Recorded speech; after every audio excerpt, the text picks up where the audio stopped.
As I See It, Class Warfare, the Only Resort to Right-Wing Doom. It's Worth It, How to Talk to Your Right-Wing Relatives, Friends, and Neighbors, and other books written by Egberto Willis.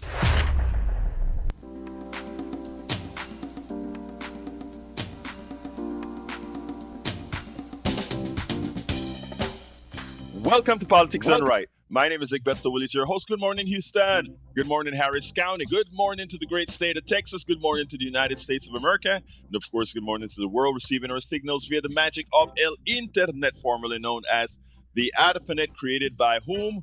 We the people, we the people, we the people. Yesterday, folks, the international order was changed. Yesterday, even as we went on as it was just another day, for the rest of the world, everything changed. And unfortunately here, our media has not reported it that way, but the rest of the world has seen who we now are. But we'll talk about that a little bit later. Without further ado, let's move it on to the studio with Senor Howard Reynolds and Jacques Van Beba. Well, Good morning, guys. Jack always deserves top billing because he's always here and he takes care of things for me. I couldn't run this place without him. Like a Timex watch. That's right. I couldn't run this place without you, Jack. He's your personal Timex watch. Yeah, he takes a beating and keeps on going. Takes a licking and keeps on ticking. Well, it appears that Trump has chickened out on Greenland. What? Yeah, what is Taco? Well, this morning it was reported on the news that he's backing off of the tariffs that he wanted to put on European countries not supporting him, and he's also backing off on taking over Greenland too. So, wow. I don't know when that news hit. Maybe it was overnight, but he said, "Oh well, you know, we have a framing of a deal. Yeah, kind of like a concept of a healthcare plan. Yeah. So he will be long dead, and Greenland will still be free." Yes. So that's what I know this morning. And Jack, you got some stuff going on here. What you got, man? Well, I got the topics for today's show. Good morning, Egberto. How are you? Good morning, Good Neil. morning, my brother. I'm doing great. All right. Democracy does not collapse all at once. It erodes through silence, fear, and the normalization of abuse. This program confronts that erosion head on, linking local resistance in Houston to the global consequences of American authoritarianism. With Neil Aquino of the Houston Democracy Project, the discussion exposes ICE's growing assault on constitutional rights, the urgent need for multiracial solidarity, and how Donald Trump has stripped the United States of global credibility, leaving a dangerous vacuum, now filled by leaders like Canada's Prime Minister Mark Carney. Wow. Yeah. One man, one bat, one dead world. Well, you know, I think after Donald Trump is finished and out of office, there's going to be a lot more restrictions put on the presidency. I can tell you that much for sure. No. Something has to be done because a lot of the damage that he has done, even from just that one speech, but for the world to see who this guy is and what the American people allow to represent them.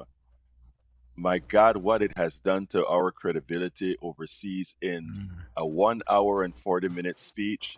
And nobody's, people just, here in America, the way the media is reporting it is just like, oh, just one of those things, But this is serious, and I wish we'll take it as serious as it is. But, Jack, you don't have a little special word that you normally have, my brother? No, I wrote a piece on Martin Luther King, and I'll deliver it tomorrow. Okay, sounds good. Well, anyway, folks, today, it's Thursday. If it's Thursday, we all know it's Aquino Day. So the founder of the Houston Democracy Project is with us today. HoustonDemocracyProject.com. Don't forget that's where you can get a whole lot of Houston Democracy Project information. Neil Aquino, how you doing, my brother? Very good. Good morning. Good morning, studio. Good morning, audience. locally here in Houston, Harris County, the Houston region, and across the globe. Good morning. Good morning, my brother. Hey, look, last night I stayed up pretty late, and when I went to bed, I just couldn't sleep because, as it turns out, I, the mind was, what has this guy done? And I didn't quite speak about it as I should on my 3 o'clock program because I was Yeah. still getting my head together. What are your thoughts? My thoughts are that in many ways there's a kind of civil war going on amongst white people um, in the United States and Canada and Europe about about multiracial democracy.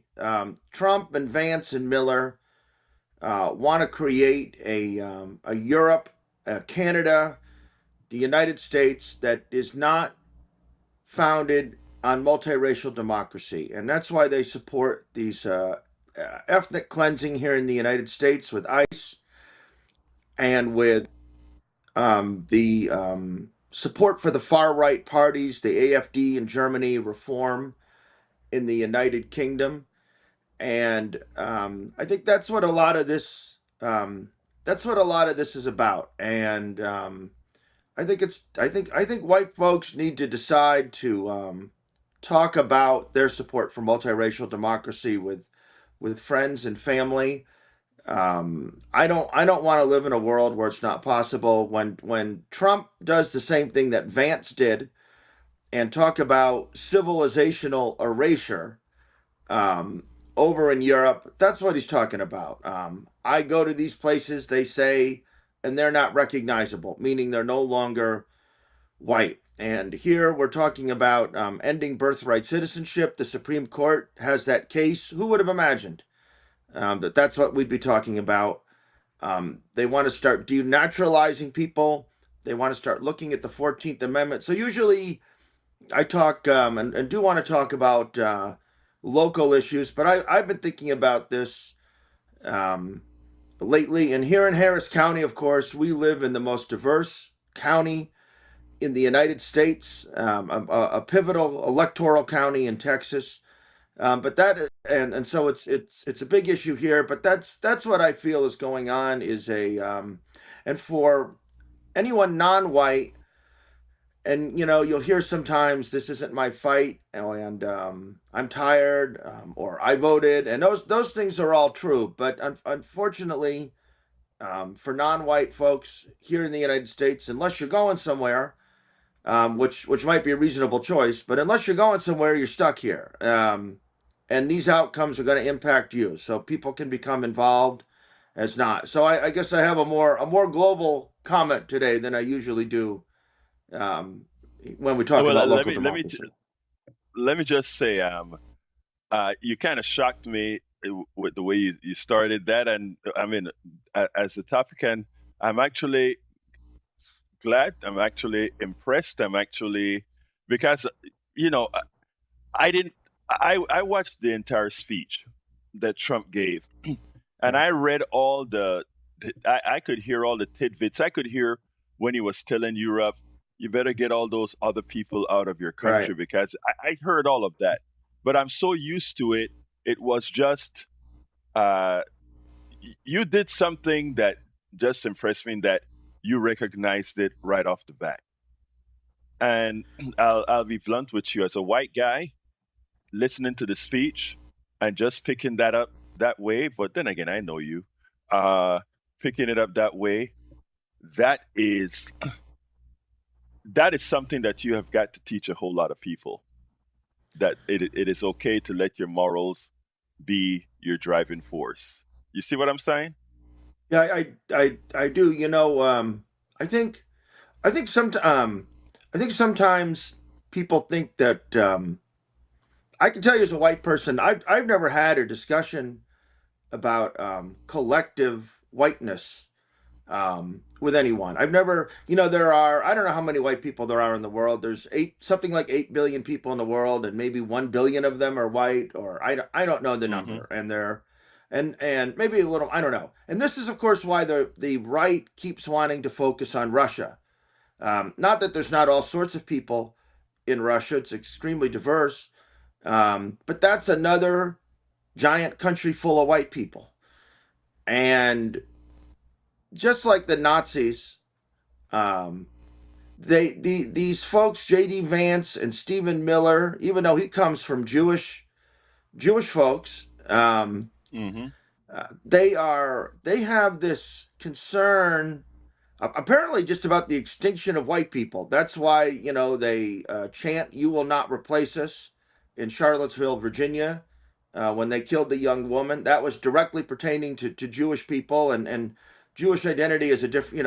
It's a topic beyond us today. But um, they're against anyone who isn't a white Christian straight person, and they want our black people and brown people out, and they want to attach ourselves to Russia and its authoritarian ways. That's the largest country on earth, and they say they don't want Greenland today, and those folks are indigenous, um, Yeah. primarily in Greenland. They're they're Yes. they're mixed race, but they're indigenous, and you see that we're engaged in a white supremacist conquest of the hemisphere.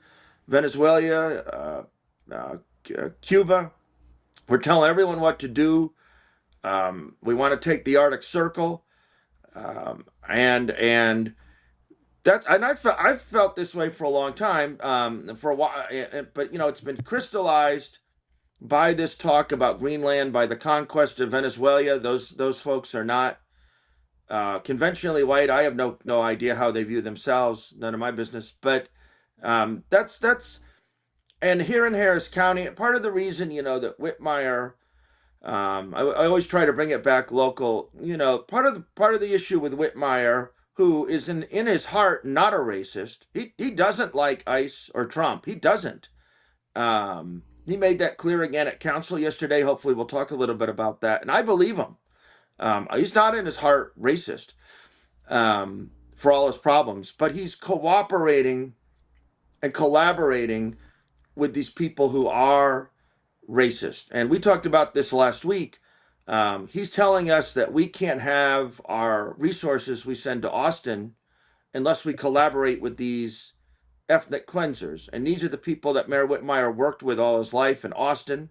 And I suppose it's a shock that you worked with these people for 50 years, and they turn out to be Nazis. But I think it's important. Um, I think it's important for white folks to have discussions.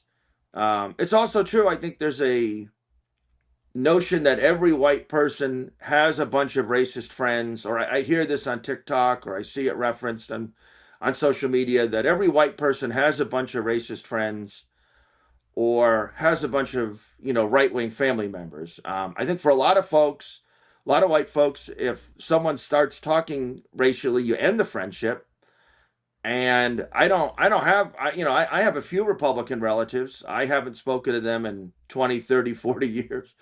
Um, I mean, I don't really, I don't know who I could influence, frankly. I could think of one or two family members, but they're not really, they're not listening. So I think we do. Yeah. And I know you said this to me in the past. Um, you said to me a few times in the past, speak a little bit more about whiteness and collective um, whiteness. And it's in some respects it's difficult because not because I'm self-conscious about it, or it's that I believed always in Martin Luther King's single garment of destiny. We just referenced Dr. King a moment Mm-hmm. ago. It's Martin Luther King week of his day. And I'm a really big believer in collective, in multiracial democracy. It's really a core of my. It's like an identity for me. Just I'm half Italian, and it's an identity. It's an identity as much or probably more um, than that. And so I have a wariness about disconnecting from that whole, and I've been trying to formulate the right approach to it. And I think it's also important to say as I said, this is why Ukraine was always important. People would say, you'd read stories from Africa or Asia. People would say, well, if those white folks want to fight it out, have at it. What do I care? And I get that. But the problem is that somewhat inadvertently, because I don't know that Ukraine is the most progressive place. It's this Russian autocratic, uber white, Trump aligned, European right wing aligned country attacking Ukraine, which is sort of forced onto our side, whether they like it or not. And so that's why Ukraine always mattered, no matter what race you were here in the United States. And I think it's also important to say to folks who think they can sit it out. I mean, you can sit it out. I'm not here to tell you what to do. I don't care what you do in some respects. None of my business. I'm not your boss, or here to preach to you. But everyone's stuck. We are stuck behind the enemy lines of a white supremacist authoritarian nation. And this outcome goes wrong. You're stuck. You're stuck, and you can decide whether to be involved or not. Good point. Let me just say, LVW says those of us whites who have respect for our fellow humans hear and see the white supremacy dog whistles. Eric Sure. Lelove, who I interviewed yesterday. Eric is a great doctor out of Florida who does the right things all of the times. He says, trust me, most Jews don't accept Stephen Miller as part of our faith. So he's Well, I'm Jewish sure. and he says, we don't accept Stephen Miller. Cheryl Elkin says, I'm here. Welcome, Cheryl Elkin. Eric Lelov says it's three men in their 70s who have deliberately screwed up the world order for one purpose, and that is to avoid prison. Welcome aboard, Glenn Ryan. Welcome aboard. Let's see who else we've got here. Lynette, how you doing, Lynette? Great to see you here. Marnie, Lauda, Don Maro, Patrick Ristax for true. I like that. Judy, Victor, LVW, La Profesora, of course, who said that. Thank you for being here. Knowing that you are a teacher and moving knowledge forward, it's good that we have somebody of your caliber, LVW.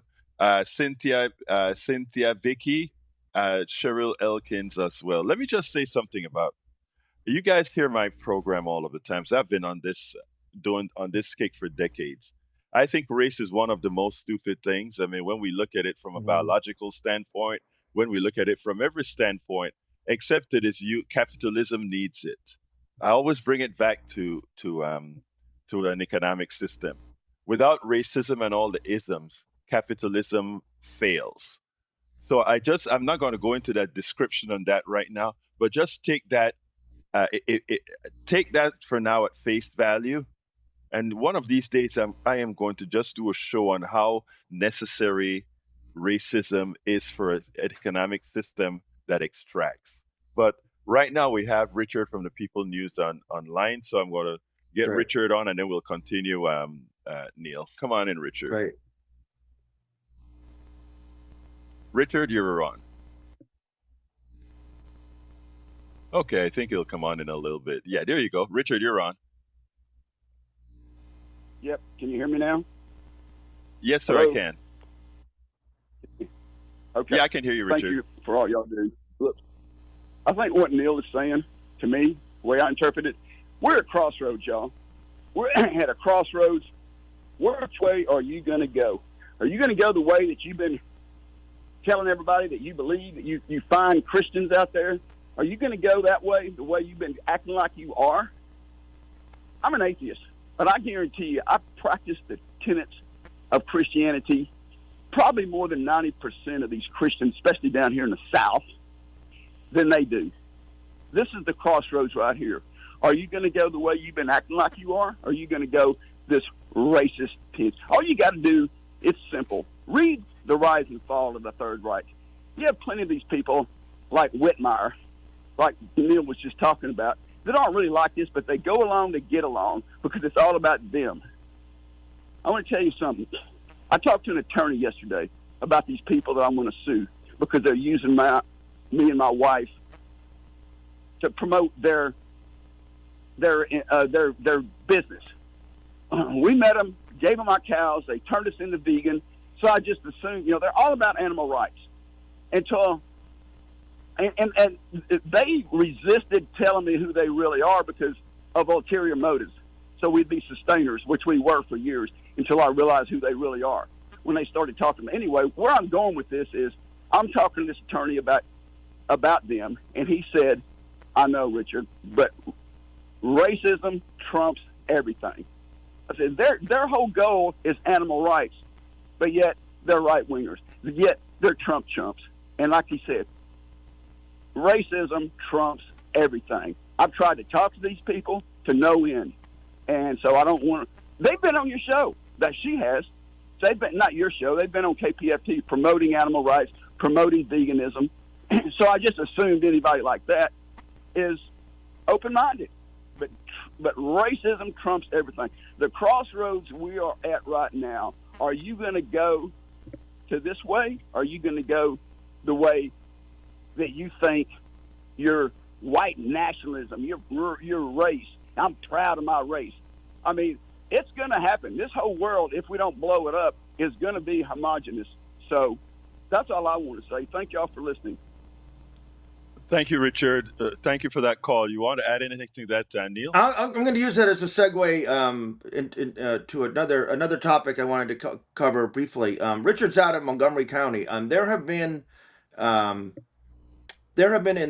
response to the killing of Renee Good, protests, self-generated grassroots protests in Katy, Sugar Land, Cypress, Galveston. There's one coming up at the end of the month in LaPorte, downtown, near the Galleria, Kingwood. There are folks all over the Houston region. This is something I talked about after No Kings in October, and I like to stress it. There are folks all over the Houston region, and for folks listening outside of Houston, no doubt across your suburban and rural neighbors who are doing this work, who share your beliefs. There are folks all over, and very frequently people don't know that their neighbor 10 doors down or a mile away, if you're in a rural area, or 2 miles away, has the same beliefs you do because they're afraid to show it. And I understand that. And you're afraid to put out a bumper sticker, to the extent people do that anymore, or a yard sign. But Richard's out in Montgomery County.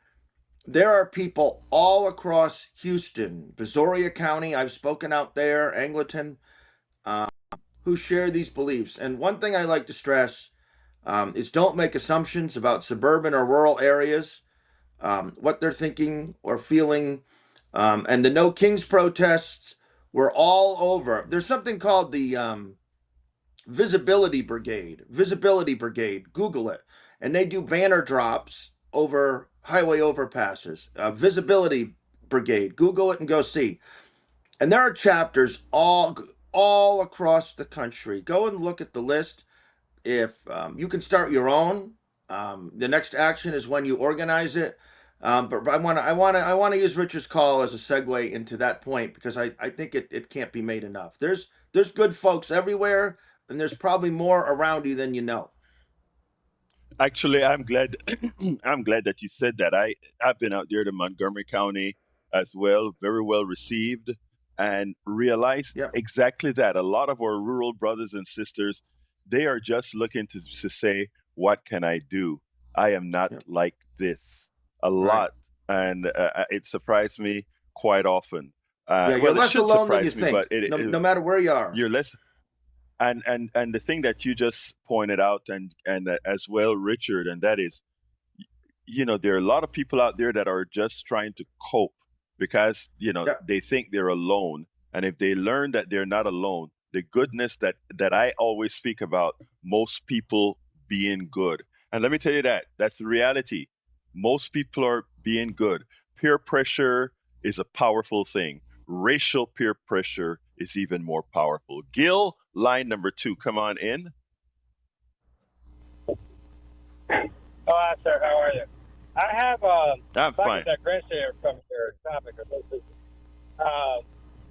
In light of the oil takeover between us and Venezuela, is it true that the hijacking of the oil taking over Venezuela, is it going to Sure. hurt China's economy in any way? Well, here's the thing. I spoke to a professor in Caracas, Venezuela, and I think I played her the interview that I did with her on one of the days that I was off here from KPFT. And what she says is, don't believe everything that you read. The truth of the matter is, yeah, right now Donald Trump talks about taking tankers away and so forth, but he hasn't messed with the Russian tankers that have oil in it. He hasn't messed with the tankers that China has. In fact, there a couple of tankers. Uh, Russia had their navy escort that moved it. You don't hear about that. You also don't hear about that. They I mean, generally to move oil, you go through SWIFT and the other monetary systems that the United States run. They don't talk about what how Venezuela uses crypto and all of that to move things. So look, Trump can say as he pleases. There's just so much control that he can really have over the resources of others overtly. But under the table, there's a whole lot of stuff happening. Okay? I mean, in afterthought, it wouldn't, it would be kind of productive to hurt China's economy. We need China's goods. Yeah, but here's the thing. China in the Gulf of Maracaibo in Venezuela. Trump is building the largest platform in Venezuela as we speak. So again, remember, there's rhetoric and then there's reality. Okay? As we speak, China is building in the Gulf of Maracaibo the largest oil platform out there. So, again, Trump, just like Trump went on stage and destroyed America's credibility yesterday, there's nothing that he says that one should actually believe as being law or otherwise. Okay? Thank you for your work, sir. Thanks. Goodbye. Thank you, Gil. Anyway, anything you want to add? But beforehand, let me just say, Cheryl Elkin says, I am the leader of my visibility brigade. That's Cheryl Right. Elkin. Yep. She says it is a fabulous way to be visible and find community. Easy peasy. There you go, Yep. Neil. We have, and she's in Massachusetts. Yeah. We also have, hey, hi, Jane B. How are you doing, sis? We have Eric Lulov says, the reason for the oil grab, Maduro was going to sell off the VZ oil directly on the Chinese market, which China have flooded the market and thus devaluating the US dollar. It's funny because as you talk about devaluation of the dollar, what happened a couple of days ago when I think it was Denmark and a few others started selling their assets in the United States, and the market dropped like a rock. But not all it's people looked at the market dropping like a rock. What they weren't seeing is what the sell-off on U.S. bonds that was occurring. So the rest of the world has a lot of input on us, and remember, they have our dollars because our dollars is backed by nothing other than the faith that people have to own our dollars. You want to add anything to that, Neil? I want to another topic I can quickly local topic. Houston City Council met yesterday, and there seems to be some actual movement towards considering a policy where the Houston Police Department doesn't pull you over for non-safety traffic stops, like a tinted window. And there's a movement towards it because it reduces a point where you can interact with ICE. So what's been happening where HPD can interact with ICE? What's been happening? You're pulled over for your tinted window or a non-safety related violation, and your name is in the administrative warrant list database that HPD has from the federal government. So you're pulled over and your name is in there and they call ICE. Now, according to the Chronicle, which done a lot of good reporting on this, they then call ICE and ICE may come or not. ICE is called on you, and if they don't come and whatever, the officer says, okay, whatever, and they move on. Carolyn Evans Shabazz, Alejandra Salinas, Edward Pollard, the Republican, Julian Ramirez, Abby Kamen. So 5 members. It would take 9 to do this. One person who's expressed support for it before, Tarsha Jackson, is on medical leave for the month. So there may be 6 votes. And then other Democrats remain silent. Joaquin Martinez, Mario Castillo, Sally Alcorn, Tiffany Thomas has basically been silent. There are 10 Democrats and 6 Republicans on council. I told you the Republican Ramirez, who has expressed some interest in civil liberties issues, actually. The police union is, so Mayor Whitmire said, no, we don't want to do that because sometimes we pull people over for a tinted window and we find other crime. And I'm sure the police union's against it because they're, you know, but then the mayor started talking about red lights and speeding. So he willfully conflated 2 different issues, as he does. He will. So, upshot, you can speak to council most Tuesdays at 2, once a month, excuse me. You can speak to them in the early evening. If you live in the city of Houston, there seems to be actual movement towards an ICE-related policy. And the other thing is that Mayor Whitmire keeps blaming protesters in Minneapolis, in Chicago, Los Angeles. He keeps blaming the protesters for why there is disorder in these cities. He doesn't blame ICE. He doesn't blame Trump. He doesn't like ICE or Trump, but he just talks about disorder. He can't separate it. And Alejandro Salinas and Abby Kamen pushed back on that. But as I always urge here, please engage with Houston City Council. If you live in Houston, there's not all that many people who engage. Turnout is low. Martha Castix Tatum is also silent, who's the mayor pro tem. She's the number 2 official in the city. Please learn about, you can Google Houston City Council, find the members, find your member. There's a map. You can punch in where you live. There is actual movement, and that movement in part is because people have been going down and speaking. And the last thing I'll say here is that they only spoke about this yesterday because a citizen, a Miss Trevino, a citizen of Houston, went down there and brought it up. They only discussed it yesterday, and I only have the ability to share that information with y'all listening now because that citizen, Miss Trevino, went down there and did that. So just like we talked about the Visibility Brigade, look it up. There's one near you. If no, it's not one near you, you can do it. And so just with Houston City Council, look it up. You can do it. Thank you for that, Neil. Let me just say this, right? I know you say the mayor is just trying to get along or get by because you know where his heart is, and I believe that as well. And he's a But I tell collaborator you, at the there's same something time. exactly, and that's where I was going. I am tired of too many men right Yep. now collaborating because there's some sort of a manhood thing going on here.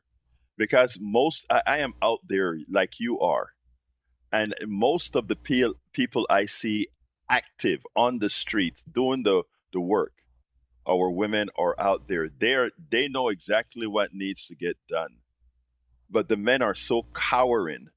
I look at what's happening in the Republican Congress right now, both in Texas as well as nationally, and what they've allowed Trump to go to Davos and do without a pushback. You know what we needed Right. right after Trump gave that speech? We needed a consortium of Republican senators and Congress people to assure the world that this is a democracy and this is not run by one man.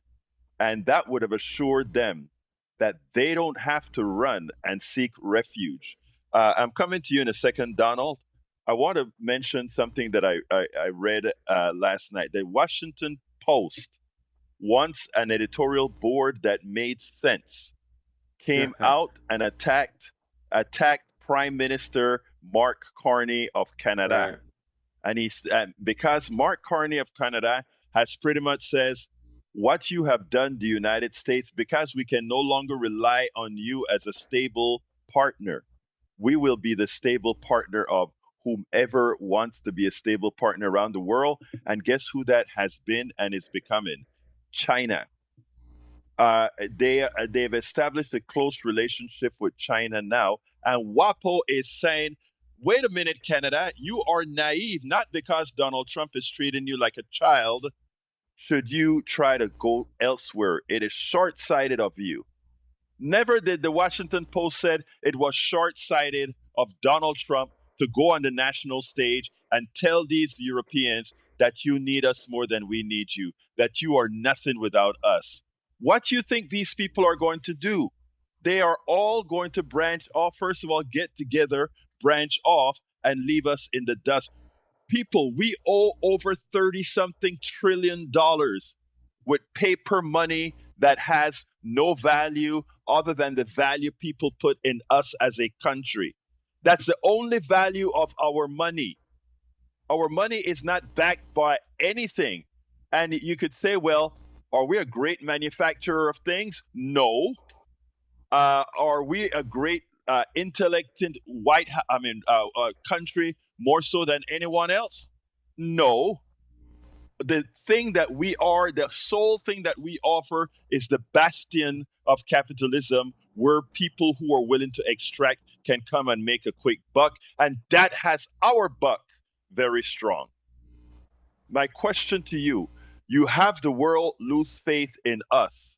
It's not a Donald Trump thing. It's an American thing. And it hurts all of us, whether you're MAGA, liberal, Republican, it doesn't matter. If we are devalued as a country, which is what Donald Trump went on stage and did yesterday, devalued as a country, that dollar devalues. Let's go to Donald, line number 1. Hey, good morning, Alberto. Good morning, Neil. I was just sitting here thinking about Neil, and I was going, Rocky Marciano, back in the day, 70 years ago, they had some pretty bad names for him. On not because it's when he became champion, but before that, until he was loved. Okay, when one group of people do something, it's called tax evasion. When another group of people do something, it's called tax avoidance. Okay, now, I want to know where this Cracker Town or Honkyville is so I can stay as far away from it as I can get. We've gone from a melting pot into each individual ideology, this separation. But as you said, with the monetary value of the dollar, we are in a bigger bind right now than what people think. So if that discourages people from coming here, it's going to end up very bad for everybody. So where are these distinguishable, notable white people that we need to stay away from, is my point. Neil, you got a question?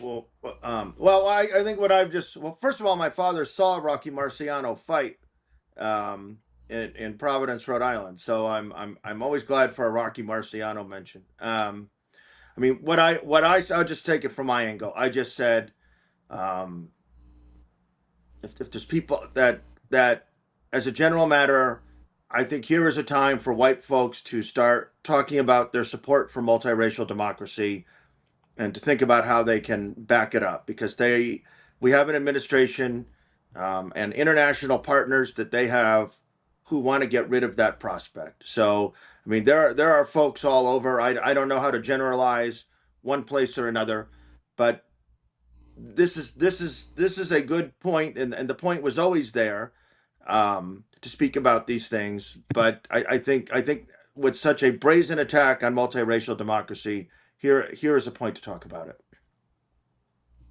Thank you very much, Neil. Anything else you want to add, Don? If it was the Irish, it was the Italians, it was the Spanish, it didn't matter. Any time, like I mentioned the gangs in New York before, who are those people? That's what we have to figure out, and who is in control of everything. And you're going to see who it is. And Yeah. I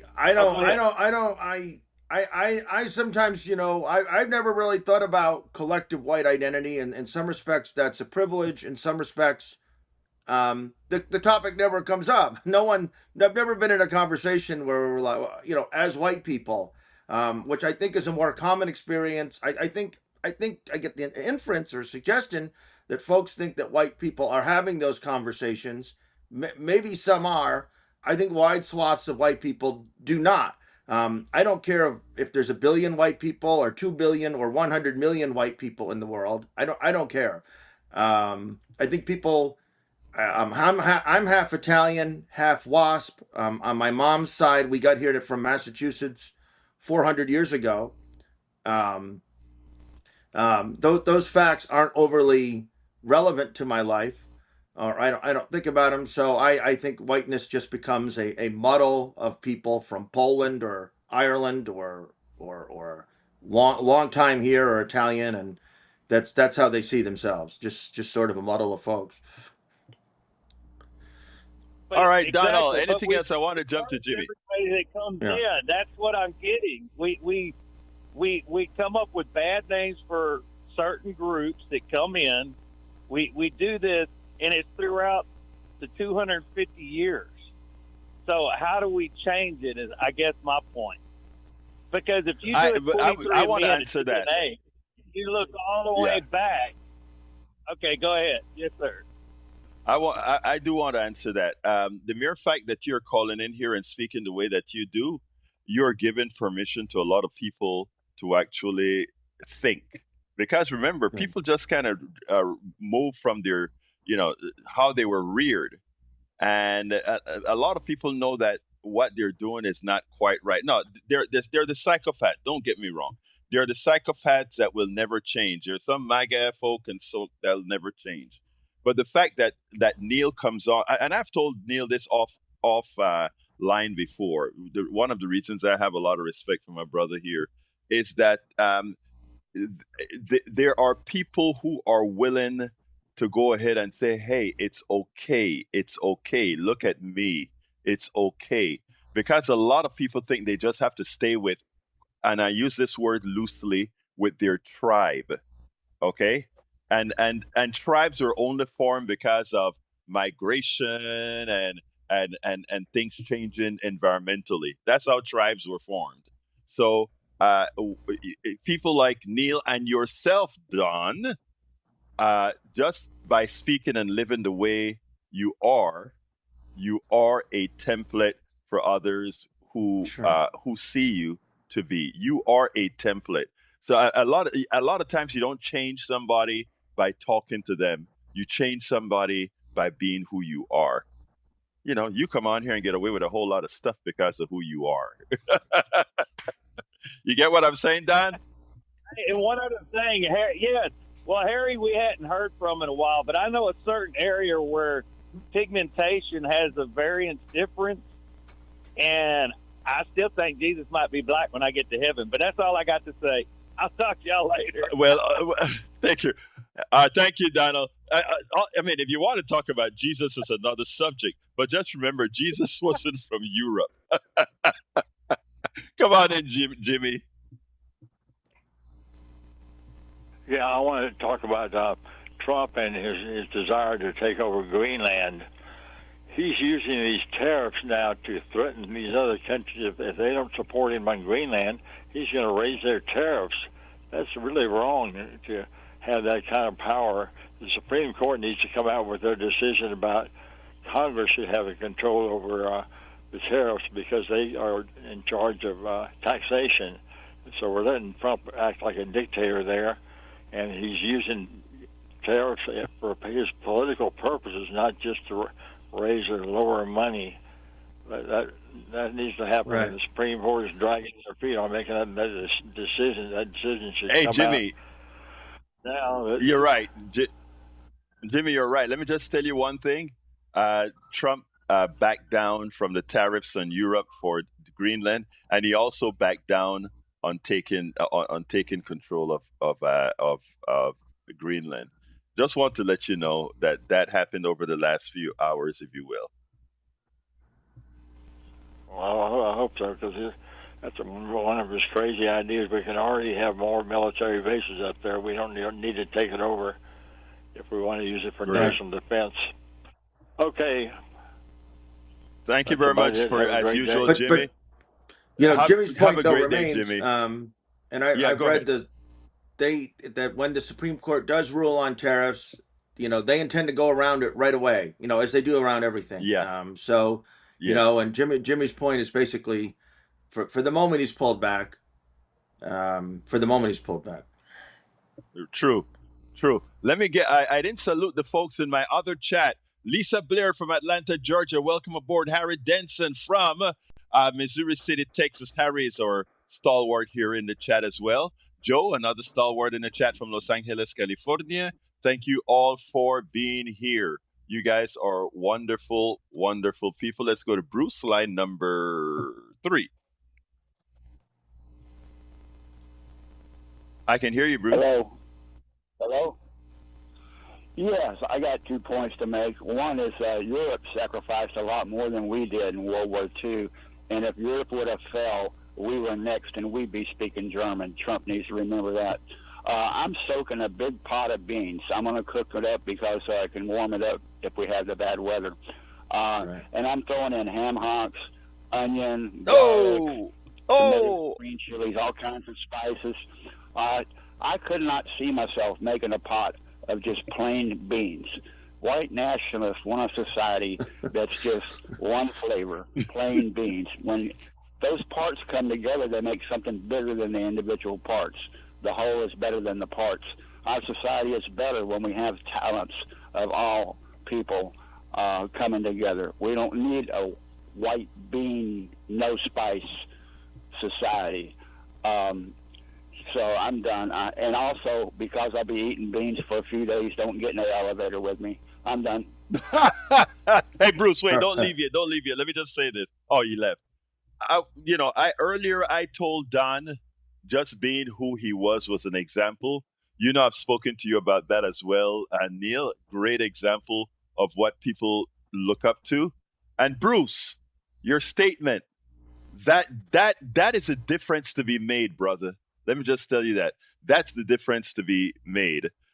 But I won't get into the elevator with you for the next few days, brother. Okay. Neil.